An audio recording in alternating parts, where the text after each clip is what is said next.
afternoon, and we had two men give a talk this morning, talking about the masculine genius, and now we're about to bring a woman, the feminine genius. Yeah. And so our next speaker is going to be Rachel Gardner. She's a very close friend of a lot of our women here at the UCC. And she's a part of Our Lady of Schoenstatt, which is a Marian movement here that's extended to the UCC. Rachel is one of our very own. She is an Austin native and a graduate of UT Austin, earning a BA in psychology and also Latin American studies, so she can speak Spanish. Early in her college years, she became involved at the UCC, and this was central to strengthening her faith.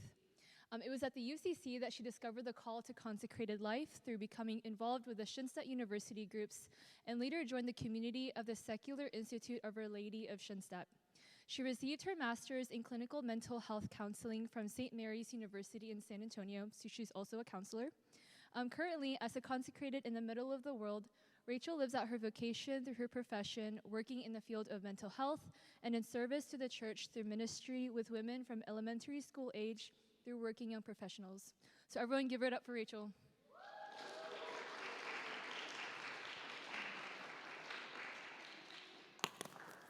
All righty.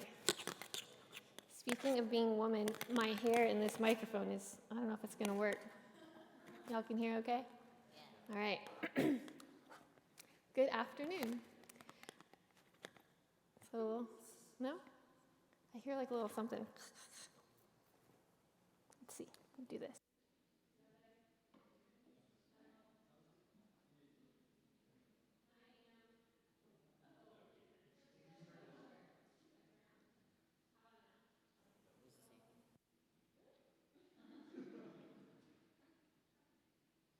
How about now?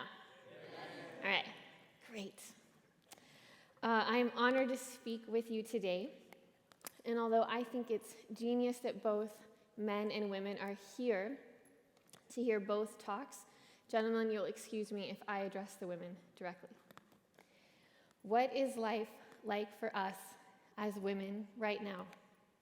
We're here today at the UCC as women university students in an incredibly challenging academic environment, flooded with loud, insistent voices about who we should be as women, faced in our classes and in our culture with competing ideals of femininity.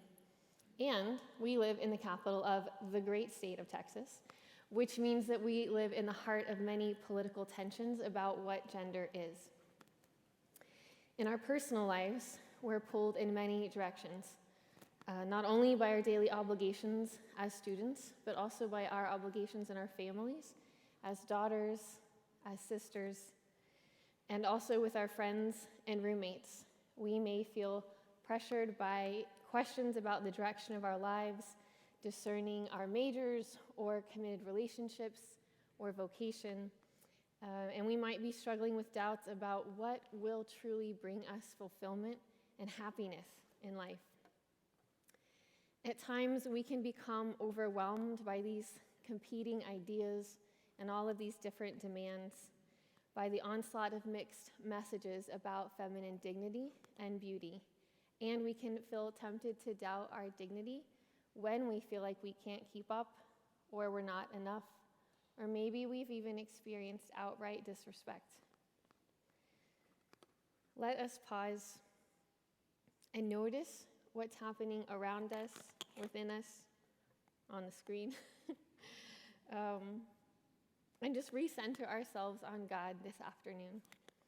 He is our loving Father who cares for us deeply as the apple of his eye.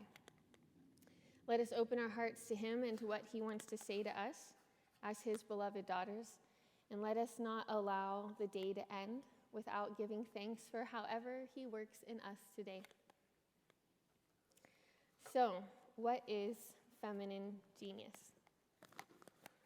Oh, it did work. Did it work? It worked. To be reassured. My mic's close to us too. Thanks, Father Jonathan.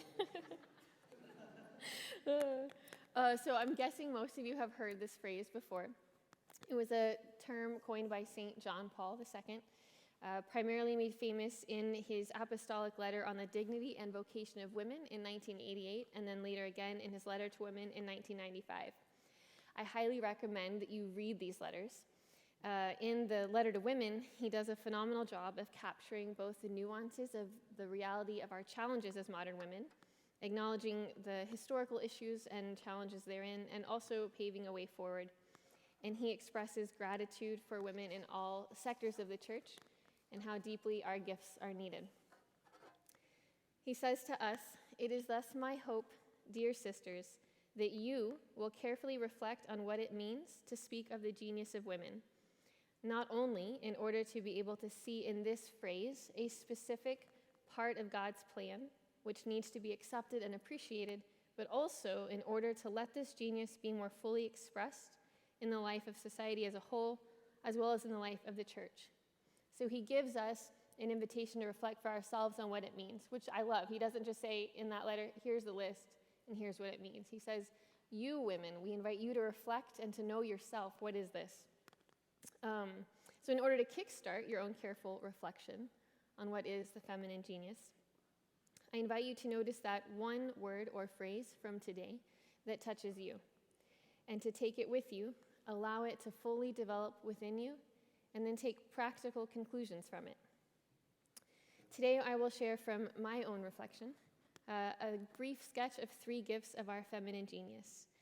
And the gifts of women, while sharing a common essence in our being woman, are as unique as the number of women that God has ever created. So you might name really different gifts than the ones that I'm going to name.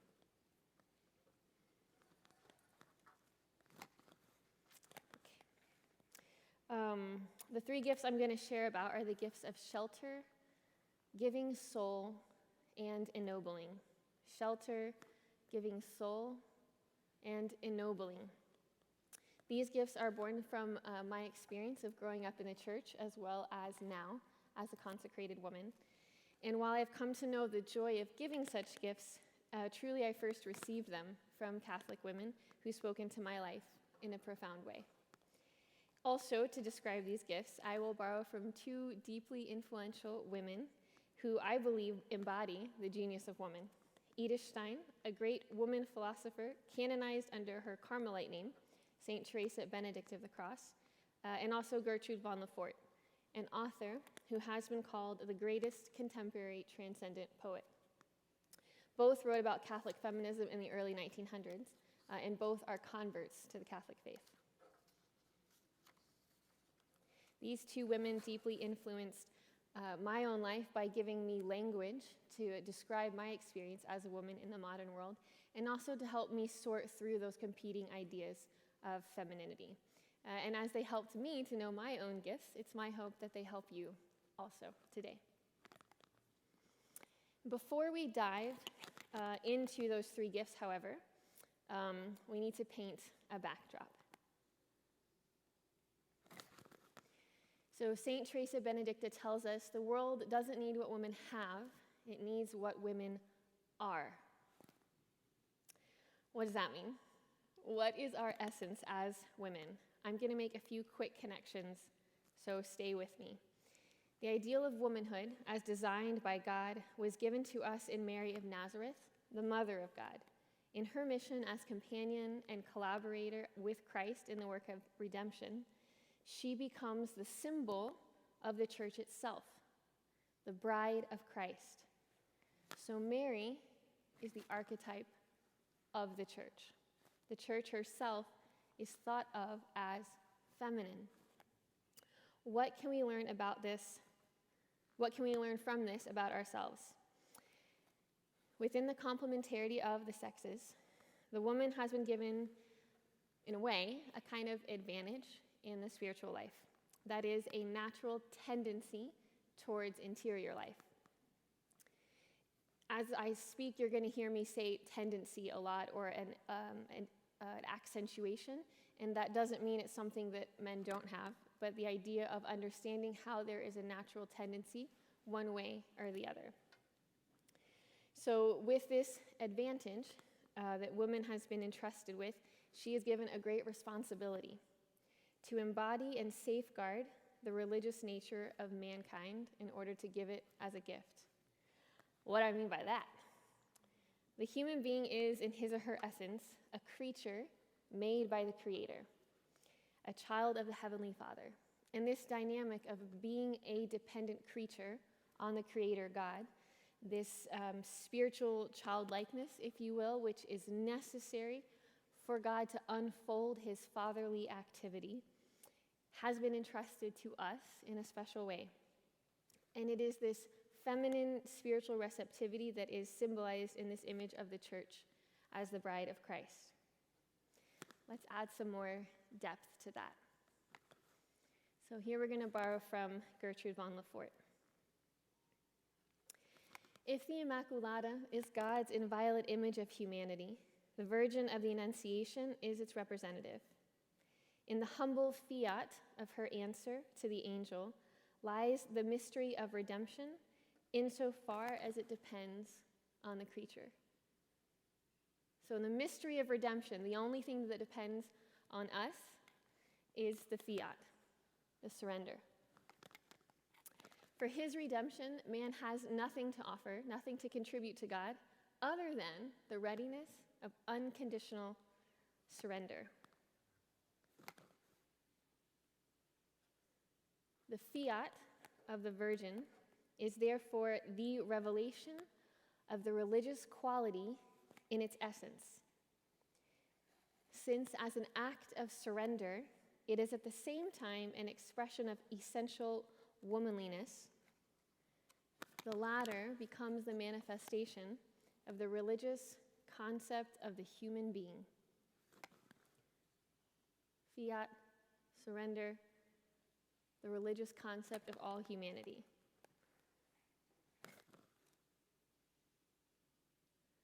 So Mary is therefore not only the object of religious veneration, but she herself is the religious quality by which honor is given to God. She is the power of surrender that is in the cosmos in the form of the bridal women. We are built with this natural receptivity and openness that is part of our ontological structure. And it is this receptivity and openness that is going to paint the backdrop for all the gifts of feminine genius. Think of it in this simple way. All things being equal, is it more common for a mother to be left taking the children to Mass without the father, or the other way around? And therein lies the great responsibility. If the woman of the house loses her faith, what are the children to do? What is the father to do? If we do not make Mary's fiat present today, if women do not give their yes to God and inspire and teach mankind to do the same, if we deny the childlikeness inherent in the human person's relationship to God the Father, men won't be able to conquer that fiat so easily on their own. We are each born with both Mary and Eve inside of us. And every day we are given the invitation to collaborate with the grace of God so that he might make us more and more into an original image of Mary, as original as the number of women ever created, right? And overcome the Eve within us. The Eve who would bring about her own downfall again by denying that faithfulness to God, and then consequently, in denying her role as collaborator with men, influence their downfall as well. The world and the church are in so much need of who women was created to be by God, which at its foundation includes this virginal surrender to the divine, this open receptivity to God and the world of supernatural values. However, my friends, as the angel said to Mary, do not be afraid. For when a woman says yes to God, the possibility of her gifts are as endless and unique as each woman herself. Check this quote out. So this is von Lefort again. Here, St. Augustine's magnificent utterance applies, love God and do what you will. For the woman who in her union with God maintains the attitude of the fiat, that is, be it done unto me, one might give this thought a new interpretation and yet preserve the essential tendency by saying, be truly a woman and do what you will. Be truly a woman Do what you will. Okay, against that beautiful backdrop, let's talk about the three gifts. The first gift is shelter. The gift of shelter for the world. The woman's soul is fashioned as a shelter in which other souls may unfold. The gift of shelter means to make room for the other person within oneself, to receive them, protect them, and nurture them. This is that feminine gift we first received from our mothers. As women, we are able to both give physical shelter to another human being inside our own bodies and spiritual shelter in our souls. Let us contemplate this image a little bit further. St. Teresa Benedicta again, our friend Edith. The soul of woman must be expansive and open to all human beings.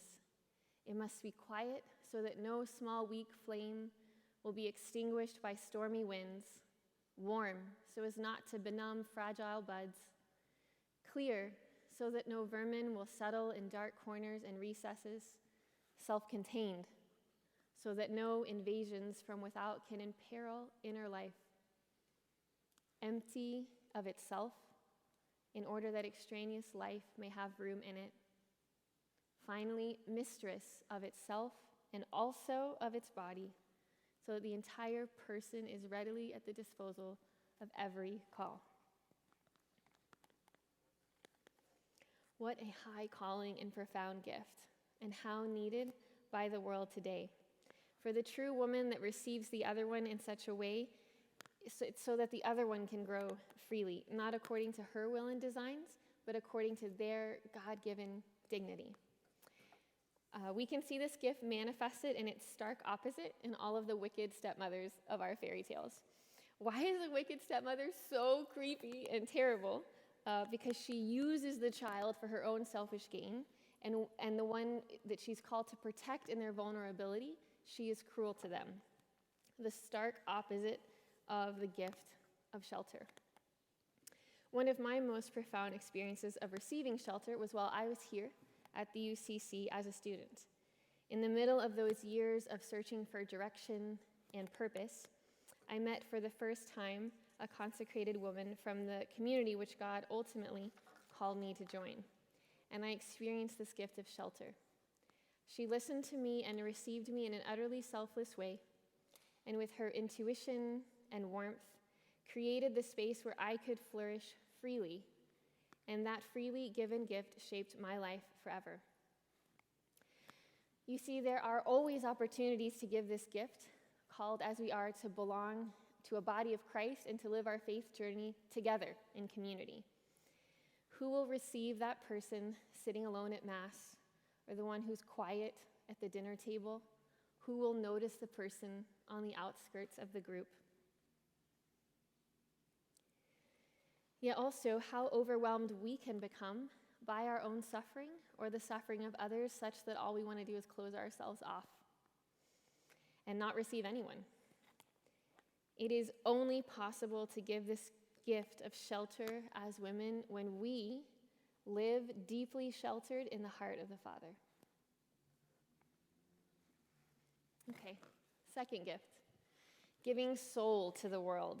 What does that mean? This gift is hard to describe, so I'm going to break it down into 3 elements and start by telling a story. Growing up, my father and mother led the church choir together. When I was very small, I would watch as my mother went to receive communion. I knew I was supposed to have my own eyes closed praying, but I couldn't help but watch because it was so beautiful. She would close her eyes in this certain way, and she seemed to go somewhere else, somewhere deep inside of her or far above her. She would do it sometimes when she was singing. Her eyes would close and her deep, soulful voice would lift everything around her. I didn't understand where she went in those moments, but I knew I wanted to go with her. I wanted to go wherever she went when she closed her eyes. What did I catch a glimpse of? Her inner life. That's the first element of giving soul. Our interior spiritual life is women. We spoke of this element when we painted the backdrop of feminine genius.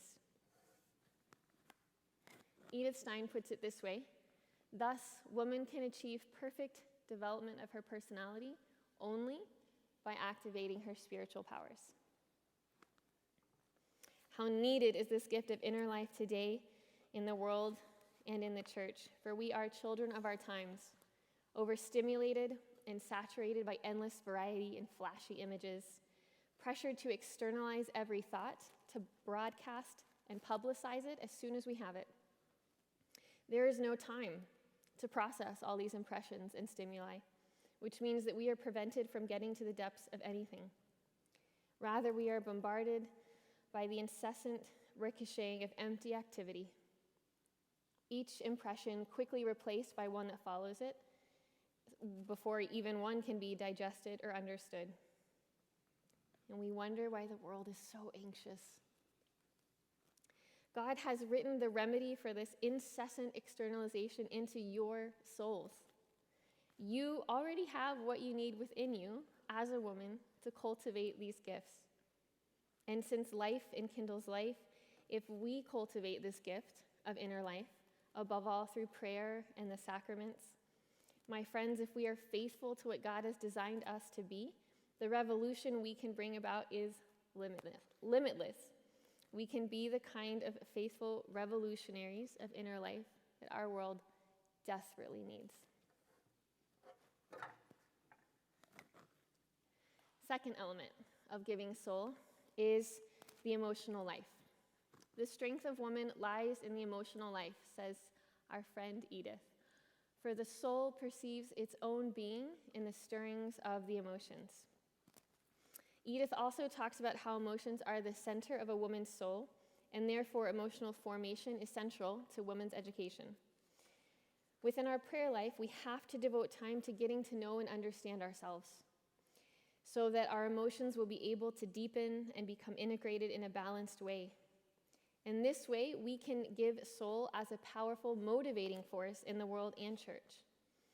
This is the gift of spiritual strength that allows us to inspire, to encourage. It's the strength that allows us to persevere and remain faithful in the middle of suffering, just like the women who stayed at the foot of the cross. Just think for a moment of the women in your life who have lifted you up time and time again, especially in those moments when you felt most hopeless. Think of those whose emotional strength has been a support for you. Again, life enkindles life. The third element, giving soul also entails that which is personal. Women have a natural tendency to infuse that which is physical and corporal with the spiritual. Another drop of wisdom from Edith: woman naturally seeks to embrace that which is living, personal, and whole. Living, personal, and whole. So we are inclined to the person, to that which is concrete. What does it mean to embrace the personal? She puts soul into everything she does. There's a personal touch or an element of her personality in all her actions. For example, if a young couple is about to celebrate, let's say, their 1-year anniversary, is it more likely that she's going to go out and spend a lot of money on something nice? Or is she more likely to create something that's symbolic of the relationship, like a scrapbook? I know that scrapbooks are kind of retro, but the example stands. When woman gives a gift, it is a symbol of herself. And she's not inclined to only give a part of herself. She's inclined to give her whole self. Again, how empty, abstract, and fragmented would our world and our church be without this gift of soul? Last gift, ennobling. To ennoble means to lift up, to elevate, to honor one's inherent dignity and that of the other in everything we do and how we relate to one another. In that letter on the dignity and vocation of women, St. John Paul II speaks about the moral and spiritual strength of woman is joined to her awareness of how God entrusts the human person to her. Oh, okay, thanks. In a special way. Sorry, you had a question. I was like, you have a question? And so it's this moral and ethical standard that we bear for society. Oh, how the atmosphere changes when a noble woman walks into the room. She draws everything up to that standard that she bears. When I think of this gift, I think of my grandmother. She is and has always been a classy lady. The kind attention she gives others makes people feel worthy and noticed. She knows all the names and needs of the people in her Monday morning rosary group. And when she took my sister and I shopping as little girls, she never let us buy anything that was beneath our dignity. With her patient and generous attitude and how she prepares a welcoming home, she lifts up the whole family. I wonder how many of you would say the same thing, how you might watch your speech, for example, in front of your grandmother. What if we made the effort to always speak as if our grandmother was present? How noble we would become. But here's the drama of it again. As women, we can give the gift of ennobling and lift others up, or we can reject this gift and pull them down. Those are our only two choices. And this nobility especially affects our relationship with men. I think this next quote speaks for itself from Venerable Fulton Sheen. When a man loves a woman, it follows that the nobler the woman, the nobler the love. The higher the demands made by the woman, the more worthy a man must be. The history of civilization could actually be written in terms of the level of its women. We can also bring each other down as women. When we come to one another in vulnerability and say, do you think I should wear this? We have the opportunity to lift up or to let down. And the easy thing is always say, yeah, I don't think there's anything wrong with it. Or how about when we start to gossip, how we can pull each other down? Let us rather become more and more those noble women capable of inspiring a whole generation so that we can lead society heavenwards. Before we end, I have a last thought to share, which I have always thought was kind of ordinary and obvious, but I've discovered is actually considered radical by some. I have never understood why a woman would want to be a priest, nor why she thinks that not being able to be a priest is some kind of slight to the female sex. Since we as women already have such an incredible, irreplaceable role in shaping and influencing the world and the church, I've never understood why I should want a man's role instead. Furthermore, whoever makes such a demoralizing demand must have no idea how influential one holy woman can be on an entire people. Where would the world be without Saint Teresa Benedicta, or Gertrude von Lefort, or Catherine of Siena, or Hildegard von Bingen, or Elizabeth of Thuringia, or Dorothy Day? The list echoes across the centuries. Oh, woman, stop devaluing yourself by measuring yourself by the yardstick of a man. For to say that we will only have valid influence when we give the gifts of man is to degrade your own God-given gifts and to operate out of competition and comparison rather than complementarity. And only complementarity honors the equal value of men and women with which we were created. So these gifts are missions. They are a task. And we must continue to strive for them all our life. But we do not have to be afraid because God will always give us everything that we need for our mission as women, and He cares for our well-being and our happiness more than anyone else. And He has given us His mother to be our educator, to be our companion. The more our gifts are transformed through His grace and the more abundantly we share them, the more that we can live and love in accordance with our dignity, and the more we can flourish. So to live this way, we must learn again and again to rest in the experience of being a child on our Heavenly Father. We must be dependent on Him alone and look to Him for approval, because the Blessed Mother said, "Behold, I am the handmaid of the Lord, not behold, I am the handmaid of man." And we have to be very clear about this inside of us, to depend on God first instead of approval from men or women, and ask for the grace to grow in reliance on God. In this way, we will grow in our identity as women and find security in Him, and this alone will allow us to complement men in a way that is free, dependent on Him alone, and thus able to fully give of oneself to others in true charity, which always includes freedom. So I ask you now, dear women, will you give your fiat to God once again? Will you say yes to you, to yourself, you who are an image of the Almighty God? Will you let him bind your identity to himself? Will you be his child?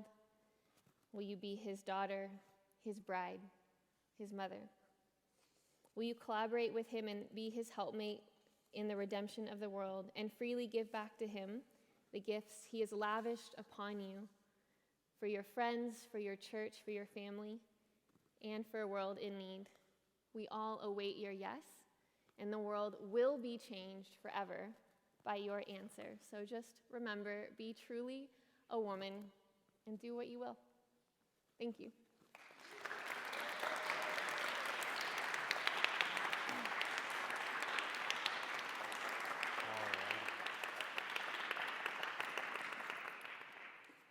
Thank you, Rachel. Let's see, while we get Ben suited up, Rachel, can we have the mic back?